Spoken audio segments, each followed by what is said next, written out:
Assalamualaikum warahmatullahi wabarakatuh. Perkenalkan, saya Rozia Pratiwi dari Prodi Keperawatan. Di sini saya akan menjelaskan tugas PPT saya yang berjudul Alzheimer. Yang pertama, pengertiannya Alzheimer yaitu adalah penyakit yang progresif, degeneratif, yang menyerang sel saraf di otak, yang mengakibatkan hilangnya memori dan perubahan pada kemampuan berbicara, berpikir, dan berperilaku.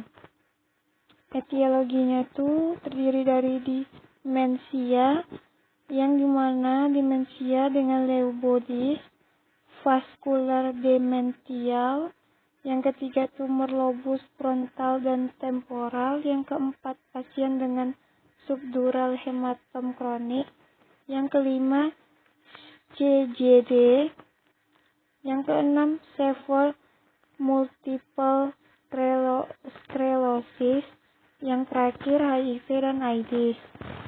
Nah, di sini Alzheimer penyakit yang saat ini masih belum pasti, tetapi ada beberapa faktor yang diperkirakan dan berdasarkan hasil penelitian menunjukkan bukti yang sejalan, yaitu ada usia, genetik, jenis kelamin, dan trauma kepala.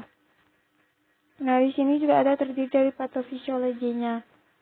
Yang pertama, secara makroskopik, perubahan otak pada Alzheimer diasis melibatkan kerusakan berat neuron konteks dan hipokampus serta menimbulkan amiloid dalam pembuluh darah intrakranial. Yang kedua adalah sikas lain adalah plak senilisis, terutama terdiri dari beta amiloid yang terbentuk dalam cairan jaringan di sekeliling neuron, bukan dalam sel neuronal. Yang ketiga ada protein utama dalam plak neurotik adalah amyloid peptide yang berasal dari suatu protein membran, protein prekursor amyloid dalam biakan neuron. Selanjutnya ada manifestasi klinis. Manifestasi klinisnya terdiri dari 3 tingkat. Yang pertama, tingkat pertama dari 1 sampai 3 tahun, yaitu gangguan memori jangka pendek, ketidaksabaran, ketidakmampuan mempertimbangkan sesuatu, perubahan kepribadian dan perilaku, gangguan penerimaan informasi baru.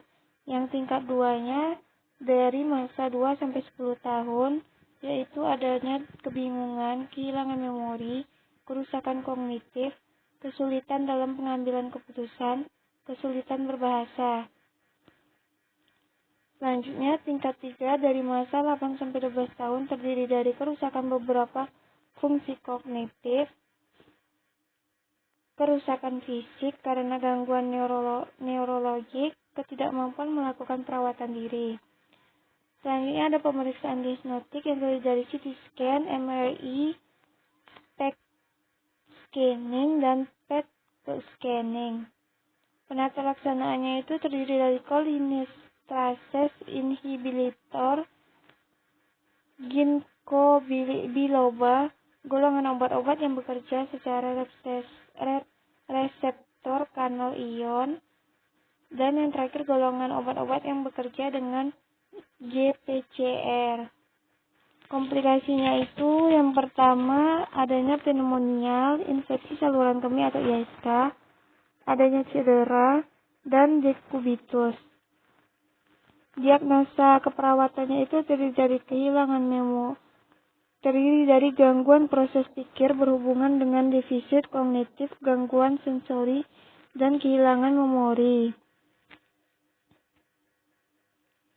Yang kedua, adanya risiko cedera berhubungan dengan kemunduran fungsi fisiologis dan kognitif, kehilangan memori, orientasi, agitasi, kerusakan motorik, kerusakan komunikasi, risiko kejang.